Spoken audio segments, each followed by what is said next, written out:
Good morning students.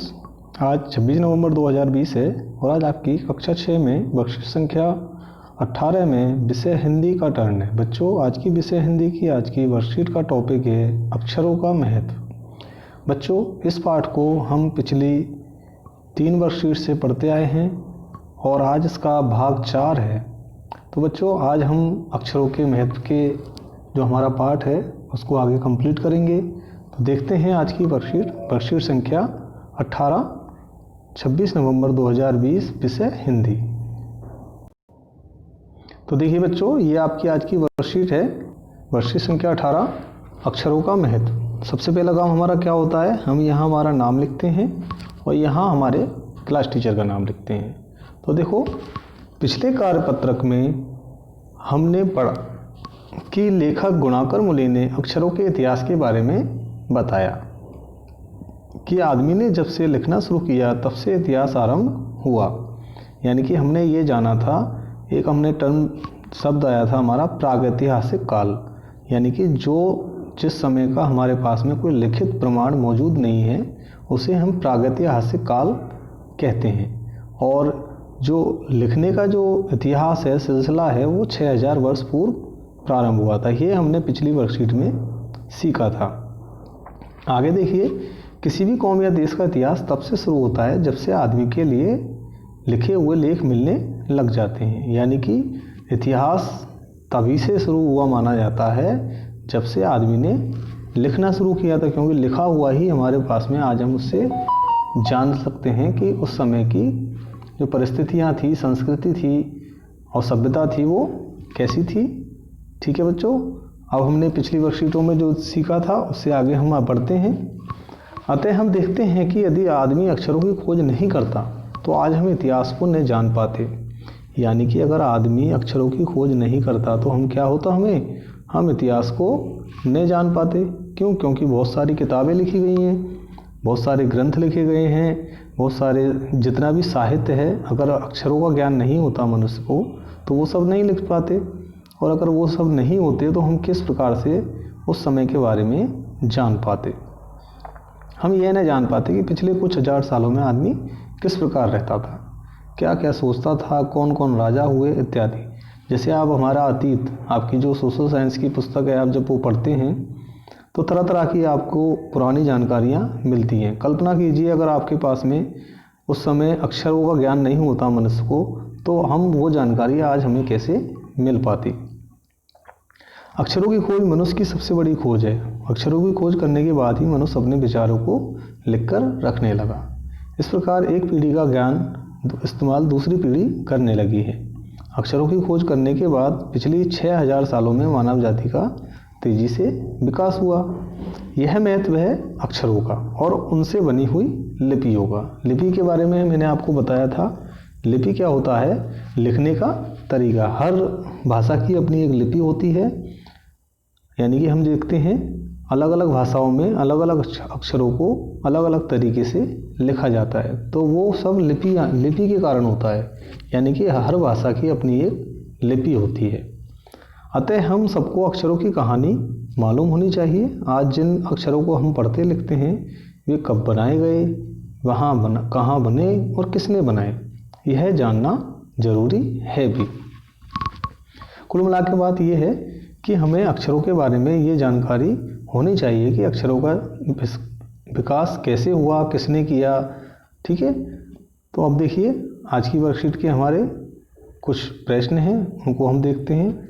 सोचकर लिखिए कि अक्षरों की खोज से मनुष्य को क्या लाभ हुए हैं। तो पहला प्रश्न देखिए। अब पहले प्रश्न का आंसर हम देखिए, यहाँ जो पैराग्राफ दिया है इसी में से देखते हैं। तो देखिए बच्चों, मैंने यहाँ एक बॉक्स बनाया है जो कि प्रश्न नंबर 1 का आपका आंसर है। ठीक है, अक्षरों की खोज से मनुष्य को क्या लाभ हुए हैं। ठीक है, तो यहाँ से हम लिखना शुरू करेंगे और यहाँ तक पीढ़ी करने लगी। यानी कि ये जो बॉक्स मैंने बनाया है इसके अंदर वाली जो लाइनें हैं 1, 2 और यहाँ तक 3 लाइनों को हम लिखेंगे। ठीक है, आगे देखते हैं अगला प्रश्न। यदि अक्षरों की खोज ना होती तो क्या होता। देखो, सबसे पहले ऊपरी लाइन में लिखा हुआ है यदि अक्षरों की खोज ना होती तो क्या होता? तो देखिए,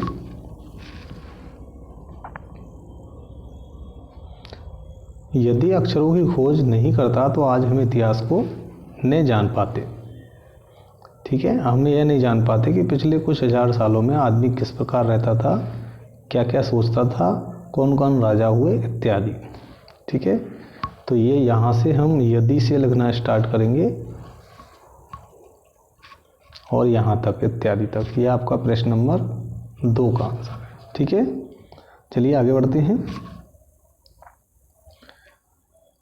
प्रश्न नंबर 3, यदि लिखित और मौखिक भाषा की लाभ हानि के विषय में अपने दोस्तों से बातचीत करके लिखिए। देखिए, मैं इसका आंसर आपको बताऊं उससे पहले मैं आपको भाषा के बारे में आपको कुछ जानकारी देता हूं। मैंने आपको बताया था भाषा क्या होती है।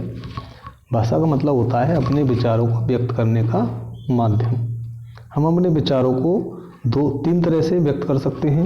हम अपने विचारों को लिखकर व्यक्त कर सकते हैं, हम अपने विचारों को बोलकर व्यक्त कर सकते हैं, और हम अपने विचारों को इशारों के द्वारा यानी कि संकेतों के द्वारा व्यक्त कर सकते हैं। तो इस तरह से हम कह सकते हैं भाषा 3 प्रकार की होती है, लिखित, मौखिक और सांकेतिक। ठीक है, मौखिक का मतलब होता है बोलकर, यानी कि हमें अगर किसी को अपना मैसेज पहुंचाना है तो हम उससे ये 3 तरीके तो हैं हमारे पास, या तो हम लिख कर कह सकते हैं, या बोल कर, या फिर हम इशारों से कह सकते हैं। सपोज करो आपको किसी से पानी के लिए कहना है कि मुझे पानी पीना है, भाई या तो आप बोल कर कहोगे, अगर आप बोल नहीं पाते हो तो आप लिख कर कहोगे, अगर आप लिख भी नहीं पाते हो तो आप इशारों में कहोगे। ये तो होता है। तो हमसे यहाँ इस प्रश्न में लिखित और मौखिक भाषा की लाभ हानि के बारे में पूछा गया है। तो इस प्रश्न का आंसर देखिए आगे। तो देखिए बच्चों, प्रश्न नंबर 3 के आंसर में हम ये लिखेंगे, ये आपका प्रश्न नंबर 3 का आंसर है। ठीक है, लिखित भाषा स्थायी रूप है और मौखिक भाषा का रिकॉर्ड नहीं रखा जा सकता। तो ये हमारा प्रश्न नंबर 3 का आंसर। ठीक है, इतना लिखेंगे। चलो अगला प्रश्न देखते हैं। देखिए बच्चों, प्रश्न नंबर 4, ये हमारा व्याकरण का एक टॉपिक है, विशेषण। ठीक है, उस विशेषण के बारे में हमसे यहाँ पूछा गया है। तो देखो, वैसे तो संख्याएं संज्ञा होती हैं, पर कभी कभी ये विशेषण का काम भी करती हैं। जैसे देखिए, हमारी धरती लगभग 5 अरब साल वर्ष पुरानी है। अब देखो, ये 5 अरब जो है एक विशेषता का काम कर रही है। विशेषण किसे कहते हैं? हम संज्ञा या सर्वनाम की विशेषता बताने वाले शब्दों को विशेषण कहते हैं। ठीक है, तो ये 5 अरब जो है ये विशेषण का काम कर रहा है। यहाँ पर 10,000 साल पहले, तो वर्ष की जो विशेषता है वो 10,000 साल है। ठीक है, अब देखिए, रेखांकित अंश, रेखांकित यानी कि जिनमें नीचे अंडरलाइन है, साल संज्ञा के बारे में विशेष जानकारी दे रहे हैं, इसलिए संख्यावाची विशेषण है। ध्यान रहे, जब संख्यावाची विशेषण का मतलब होता है कोई संख्या का प्रयोग किया जाता है विशेषण के रूप में, तो वो संख्यावाची विशेषण होता है। जैसे देखो, 4 संतरे, 5 बच्चे, 3 शहर। लेकिन अगर किसी चीज़ को नहीं गिना जा सकता, उसके साथ संख्या वाले शब्दों के अलावा माप तोल का इस्तेमाल भी किया जाता है। जैसे देखो, 3 जग पानी। अब पानी को हम गिन नहीं सकते। ठीक है, तो ये परिमाणवाचक विशेषण होता है। ठीक है, हमें यहाँ पर 2 प्रकार के 2 विशेषणों के बारे में जानकारी दी गई है। एक तो परिमाणवाचक विशेषण और एक संख्यावाची विशेषण। ठीक है, और भी टाइप्स होते हैं, प्रकार होते हैं विशेषणों के, जिनको हम आगे देखेंगे। या हमको परिमाणवाचक विशेषण और संख्यावाची विशेषण की बात की जा रही है। तो ध्यान रखिए, अगर किसी संज्ञा से पहले कोई संख्या आती है और उस संज्ञा को गिना जा सकता है तो वो संख्यावाची विशेषण है। अगर किसी संज्ञा को जिसको गिनती नहीं की जा सकती हो, ठीक है, और उसके साथ में अगर कोई संख्या आ रही है तो वो परिमाणवाचक विशेषण होगा। परिमाण का मतलब होता है बच्चों माप तोल। माप यानी कि नाप वाली चीज़ें, और तोल यानी कि जो जिनको तोला जाता है। तो उन चीज़ों के लिए जो परिमाणवाचक विशेषण काम में लिया जाता है।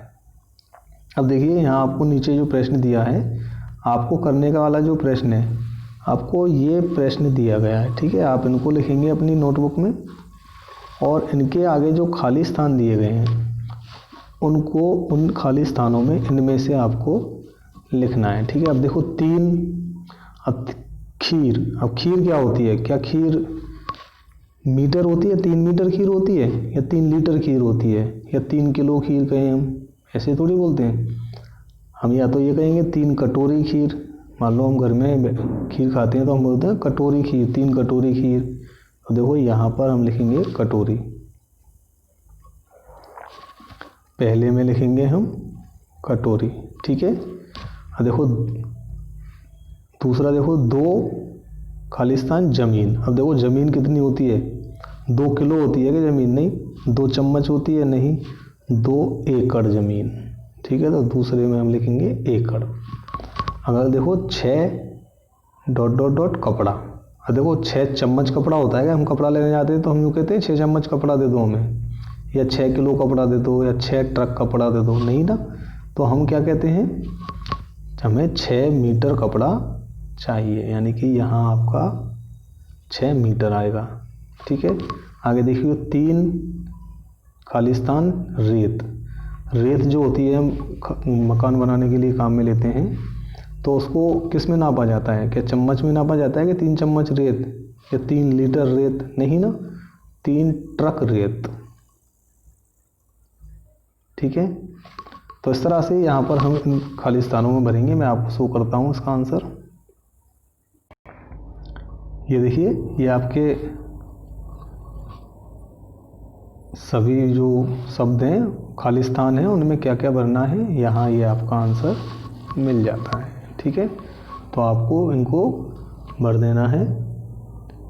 ठीक है बच्चों, इस तरह से आपकी वर्कशीट कंप्लीट होती है। कोरोना काल में अपना ख्याल रखें और समय समय पर अपने हाथ धोते रहें। ठीक है, हाथ धोते रहें। दूसरी बात, सबसे महत्वपूर्ण, मास्क का इस्तेमाल करें, मास्क पहनें। और बच्चों साथ ही में अपने घर वालों और अपने आसपास के लोगों को भी इसके बारे में जागरूक करना है। ठीक है बच्चों, अपना ख्याल रखें। Goodbye, take care.